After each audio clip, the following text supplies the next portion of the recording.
আজ আমি যে সমস্ত টপিকস নিয়ে কথা বলবো, হয়তো আমার এই কথা শুনে অনেকের কাছে খুব তেতো মনে হবে।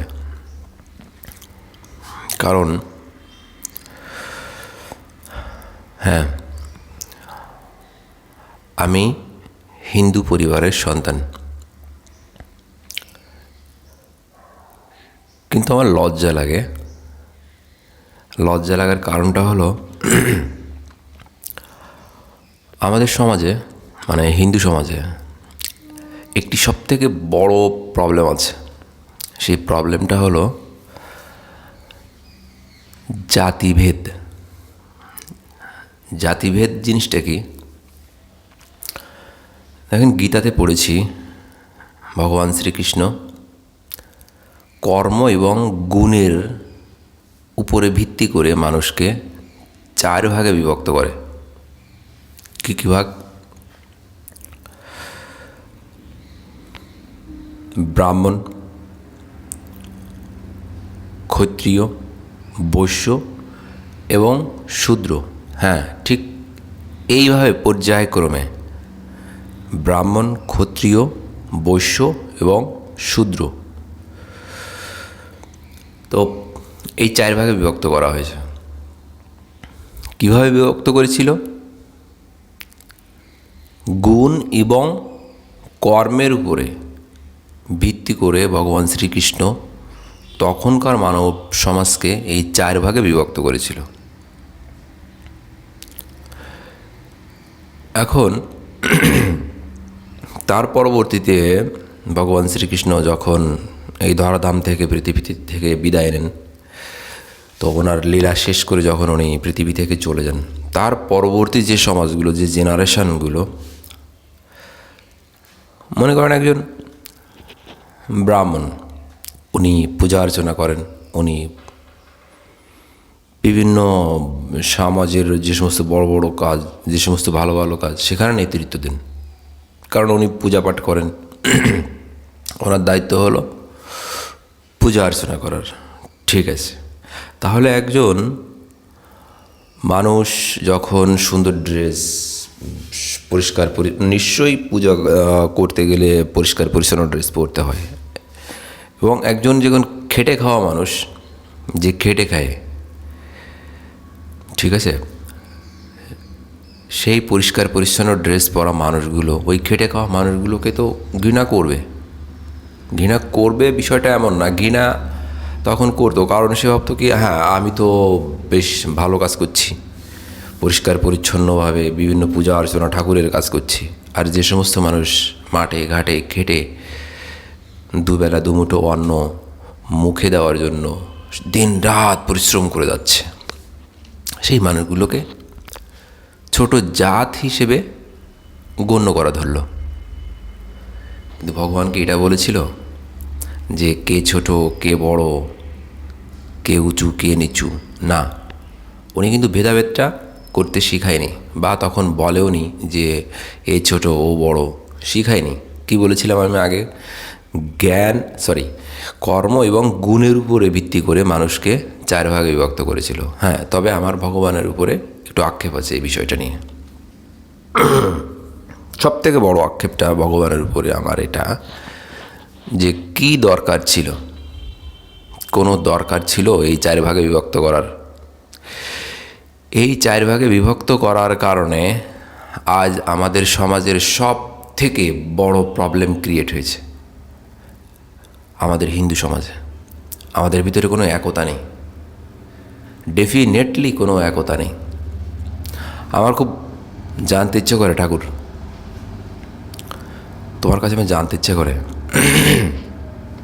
এবং আমি তোমার কাছে প্রশ্ন করি যে কী দরকার ছিল এই শ্রেণী বিভাগগুলো করার? কি দরকার ছিল? কোনো দরকার ছিল না, কোনো দরকার ছিল না। আমার মাঝে মাঝে কনফিউশন হয় যে আমি যে আক্ষেপটা করছি, এটা কি আদৌ যে গীতাতে আমি নিজে পড়েছি সেটা কোনো মানুষ সেটা ঢুকিয়ে দিয়েছে কি না, ভগবান আদৌ এমন করেছে কিনা, আমার সন্দেহান। বিষয়টা আমার সন্দেহ হয়। যাই হোক, তো একটা বাস্তব ঘটনা বলবো, যেটা আমার সাথে ঘটে যাওয়া একটা জাতিভেদ, তার যে ভুক্তভোগী মানুষ হয় সেটা আমার সঙ্গে হয়েছে। হ্যাঁ, আমার বলতে দ্বিধা নেই এবং আমি গৌরবের সাথে বলি, আমি একজন শূদ্র পরিবারের সন্তান। আমি গর্ববোধ করি আমি একজন শূদ্র পরিবারের সন্তান। আমার মা বাবা কখনো আমাকে শিখায়নি কে ছোট কে বড়, আমাকে শিখায়নি। এই শিক্ষাটা আমার পরিবার থেকে দেওয়া হয়নি। সুতরাং আমার কাছে কখনো এমন মনে হয়নি যে ও মুচি, ও মেথর, ও ব্রাহ্মণ, ও শূদ্র, ও বৈশ্য, এ সম্পর্কে আমাদের কখনো ধারণা দেওয়া হয়নি, বলাই হয়নি। সুতরাং আমার ভিতরে এটা কখনো আসেনি। হ্যাঁ, যখন আমি পরিবার থেকে বিভিন্ন জায়গায় ঘুরতে গেছি কিংবা কাজের প্রয়োজনে গেছি কিংবা অনাকাঙ্ক্ষিত কোনো ঘটনার সম্মুখীন হয়েছি, তখন আমি বুঝতে শিখেছি একটু একটু করে, হ্যাঁ, আমাদের সমাজের ভিতরে এই প্রবাদটা আছে, ও ছোট ও বড়। আমার সঙ্গে ঘটে যাওয়া একটা ঘটনা আমি শেয়ার করি। একদিন আমি বাড়ি ফিরছি, আমার ওয়াইফ বাচ্চা কোলে নিয়ে পাশের একটা বাড়ির সামনে ঘোরাঘুরি করছে। তো পাশের বাড়ি থেকে এক মাসিমা ওর সাথে এসে কথা বলছে, যে বলছে, মা, আমার ছেলেটাকে বিয়ে দেবো, তো মেয়ে খুঁজে পাচ্ছি না। তো ও বলছে, হ্যাঁ, কেমন মেয়ে দরকার? মানে ও একটু ঘোরাঘুরি করে বিভিন্ন জায়গায়, কেমন মেয়ে দরকার? তো বলছে, আমার খুব একটা ডিমান্ড নেই, এই আমার বাড়ি, দোতলা বাড়ি, রাস্তার পাশে, ছেলের হোটেল ব্যবসা আছে, বড় হোটেল। তো আমাদের খুব একটা ডিমান্ড নেই, শুধু মেয়ে হলেই চলবে। তো তখন ঠিক ওই মুহূর্তে আমি তার কাছে এসে পৌঁছাই। তো তখন আমিও বিষয়টা অবজার্ভ করলাম, শুনলাম। শোনার পরে, যেহেতু আমি বিভিন্ন জায়গায় ঘুরেছি, আমি জানি, আর উনি যেহেতু মাসিমা, উনি যেহেতু একটু বয়স্ক, তো ওনাদের ভিতরে বিশেষ করে এই প্রবলেমটা থাকে। তো আমি বলছি, মাসিমা, এই জাত পাতের কোনো ব্যাপার আছে নাকি? তা বলছে, হ্যাঁ, তা তো একটু আছে। আমি বলছি, যেমন? তা বলছে, এই শূদ্র আর মানে নমশূদ্র আর মুসলমান, এগুলো তো চলে না, না, এগুলো তো পাতে নেওয়ার মতো না। আচ্ছা, আচ্ছা আচ্ছা আচ্ছা। তো আমি তখন বলছি, মাসিমা, আপনারা কোন গোত্রের ভিতরে পড়েন? মানে আপনারা কোন জাতের ভিতরে পড়েন, কোন শ্রেণী বিভাগের ভিতরে পড়েন? যেমন মনে করেন, এই যে শূদ্র, বৈশ্য, তারপর ক্ষত্রিয়, ব্রাহ্মণ, এই চারটে ভাগে আমাদের সমাজ বিভক্ত আছে আর কি। তো এর ভিতরে আপনারা কোনটা পড়েন? তো উনি বলছে, দেখো, আমরা তো আসলে মুন্সি আমাদের টাইটেল, তো মুসলমান না, কিন্তু মুন্সি। তো আমি ঠিক বলতে পারবো না, তবে হ্যাঁ, মোহামেডান না কিন্তু। আমি বলছি, আচ্ছা। তো আমি তো জানি, মাসিমা, যে এই যে যেমন শূদ্র, বৈশ্য, তারপর ক্ষত্রিয়, ব্রাহ্মণ, এই চারটার ভিতরে তো আপনারা পড়েন না, কারণ এই চারটা আপনি যেহেতু জানেন না, তাহলে আপনারা ঠিক কোনটা? তা বলছে, দেখো, আমি বলতে পারবো না। তখন আমি আমার স্বল্প জ্ঞানে আমি ওনাকে বললাম, মনে হয় আপনারা বৈশ্য, মানে যারা ব্যবসা বাণিজ্য করে খেত, আপনারা তারা। তখন ওনার মুখটা না একটু কেমন একটু কুচকে গেল। ওই যে ওনাদের ভিতরে একটা মানে অহংকার আছে, অহমিকা আছে, যে হায়ার কাস্ট, মানে উচ্চবর্ণীয়, মানে যাদের পা নিচ থেকে পড়ে না, মাটিতে পড়ে না, তারা বড় হনু মনে করো নিজেদের। যাই হোক, তো এই হলো ব্যাপার, এই হলো ব্যাপার আমাদের হিন্দু সমাজের। সত্যি বলতে কি আমাদের ভিতরে কোনো একতা নেই, নেই, ডেফিনেটলি নেই, ডেফিনেটলি নেই। তার কারণ হলো এই যে জাতিভেদ, কোনো দরকার ছিল না, কোনো দরকার ছিল না এটা। এই দেখেন অন্য অন্য যারা আর কি ধর্মাবলম্বী আছে, যেমন যারা মুসলিম, যেমন খ্রিস্টান, যেমন বৌদ্ধ, কি সুন্দর এদের ভিতরে না থাকতে পারে, এদের ভিতরে খুব মানে ছোটো বিভক্ত, কিন্তু আমাদের মতো এতটা না। আমাদের ভিতরে না টুকরো টুকরো হয়ে গেছে এই সমাজটা, হিন্দু সমাজটা ভেঙে টুকরো টুকরো হয়ে গেছে। এটা ফিল করতে পারছে না যে এটা নিয়ে আদৌ কোনো প্রবলেম হবে কি না। হ্যাঁ, খুব বড় সমস্যার সম্মুখীন আমরা হব। বিগত দিনগুলো তো হয়েছি। অ্যাকচুয়ালি না, মানুষ কোনো কিছু মনে রাখে না, মানুষ কোনো কিচ্ছুই মনে রাখে না। এটা নিয়ে অনেক প্রবলেম ফেস হতে হয় আমাদের, ফেস হচ্ছিও, সামনেও হব। তাই দেখেন, আমি খুব সুন্দর করে সাজিয়ে গুছিয়ে কথা বলতে পারি না, তবে হ্যাঁ, মনের ভিতরে অনেক কথা পেটের ভিতরে ঘুরপাক করে, এই বিষয়গুলো নিয়ে জানতে ইচ্ছা করে যে কি দরকার ছিল এগুলোর তো কোনো দরকার ছিল না, এই শ্রেণী বিভাগগুলো এগুলো করার কোনো দরকার ছিল না। যাই হোক, আমি এই যে সমস্ত ভুল ভ্রান্তিমূলক যে সমস্ত কথাগুলো বলছি, যদি কেউ আমার এই ভিডিওটা দেখে থাকে, আর যদি কেউ আমি কি বলতে চাচ্ছি সেটা যদি কেউ একটু অনুমান করতে পারে, প্লিজ আপনাদের আমি হাত জোড় করে বলছি, করো জোরে বলছি, প্লিজ আপনাদের সন্তানদের বা আপনাদের ভিতরে যদি এমন কোনো অহমিকা বা গর্ববোধ বা এই যে জাতপাত নিয়ে এটা থেকে থাকে, প্লিজ এটা দূর করুন, প্লিজ এটা দূর করুন। তাহলে আমাদের এই হিন্দু সমাজ থাকবে না, এক সময় থাকবে না। এখন তো টিকে আছে, নাম মাত্র টিকে আছে, কিন্তু দেখেন আমাদের এই যে হোল ওয়ার্ল্ডে কত হিন্দু, কেউ কাউকে ভালোবাসে না। ও ছোট, ও বড়, এই অহমিকা নিয়ে আমাদের সমাজটা টুকরো টুকরো হয়ে গেছে। এই যে আমি এখানে বসবাস করি, এখানে এই পাড়ায় কত মানুষ, কারো ভিতরে নয়, কারো ভিতরে একতা নেই, কারো ভিতরে একতা নেই। কারণ ওই যে ও বৈশ্য, ও শূদ্র, ও ব্রাহ্মণ, ও ক্ষত্রিয়, জাত পাত, উঁচু নিচু, হায়ার কাস্ট, লোয়ার কাস্ট, সি সি সি সি।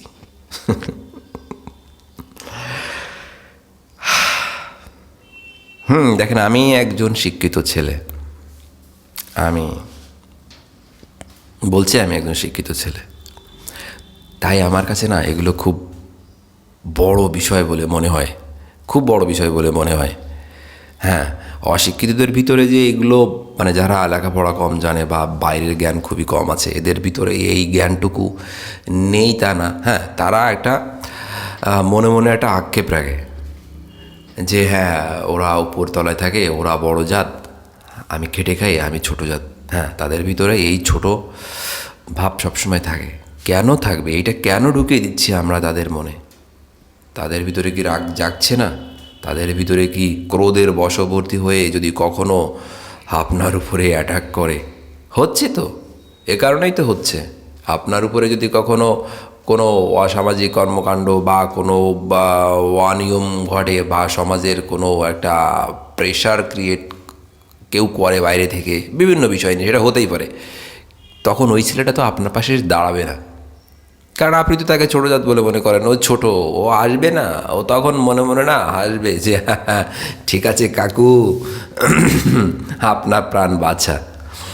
তো যাই হোক, এটা দূর করা দরকার সমাজ থেকে, এটা দূর করা দরকার। বিশাল বড় প্রবলেম, এটা বিশাল বড় প্রবলেম, সত্যি বলছি, এটা বিশাল বড় প্রবলেম। এটা আমি যে ঠিক এতটা এইভাবে বলছি তার কারণ হলো, দেখুন আমার মতো যারা যে সমস্ত ছেলে মেয়ে একটু লেখাপড়া শিখেছে, তাদের ভিতরে না এই ক্ষোভগুলো আছে। আমি কেন মানতে যাব যে আমি একটা নিচু জাত, হ্যাঁ, আমার ভিতরে সব থেকে বড় অহংকার হলো আমি একজন শিক্ষিত। আমার চোখ খুলেছে, কান খুলেছে, আমি একজন শিক্ষিত ছেলে। একটা শিক্ষিত জাত, একটা শিক্ষিত জাতির ভিতরে আমিও একজন। হ্যাঁ, জাত যদি বিভক্ত করতে হয় সেটা দুই ভাগে বিভক্ত করা উচিত। এক হলো শিক্ষিত জাত, আর এক হলো অশিক্ষিত জাত। আমি কিন্তু অশিক্ষিত যারা তাদের কিন্তু অপমান করছি না, তার কারণ হলো আমি এটা বলতে বাধ্য হচ্ছি যদি জাতকে বিভক্ত করতে হয় তাহলে এখানে দুভাগে বিভক্ত করতে হবে। এক হলো শিক্ষিত জাত আর এক হলো অশিক্ষিত জাত। হ্যাঁ, আপনি মনে করেন সেই হনু বা দাদা বা ব্রাহ্মণ বা ক্ষত্রিয় বা অন্যান্য হোয়াট এভার যারা নিজেদের স্বঘোষিত উঁচু জাতি বলে দাবি করে, আমি তাদের বলছি আপনাদের পরিবারের যদি কোনো একজন ছেলে সন্তান বা মেয়ে সন্তান তারা যদি লেখাপড়া না শিখে মানুষের মতো মানুষ না হয়, তাহলে আমি তাকে কি বলবো? আমি তাকে তো বলবো অশিক্ষিত জাত। এটা বলে গালি দিতে পারি কি না? অবশ্যই পারি। কারণ আপনারা তো মনে করেন জন্মসূত্রে আমি হায়ার কাস্ট, আমি উচ্চবর্ণীয় হিন্দু। তাহলে তো আমি শিক্ষিত হিসেবে বলতে পারি যে আমি স্বশিক্ষায় শিক্ষিত বা আমি একজন শিক্ষিত জাত, আর আপনারা সারা একজন অশিক্ষিত জাত। এটা নিয়েই তো অহংকার করা উচিত আমার, নাকি? আপনারা যদি স্বঘোষিত উচ্চ জাত বলতে পারেন নিজেদের, তাহলে আমরাও এটা বলতে পারি। এতে করে আমাদের কি সমাজের মঙ্গল হবে? হবে না।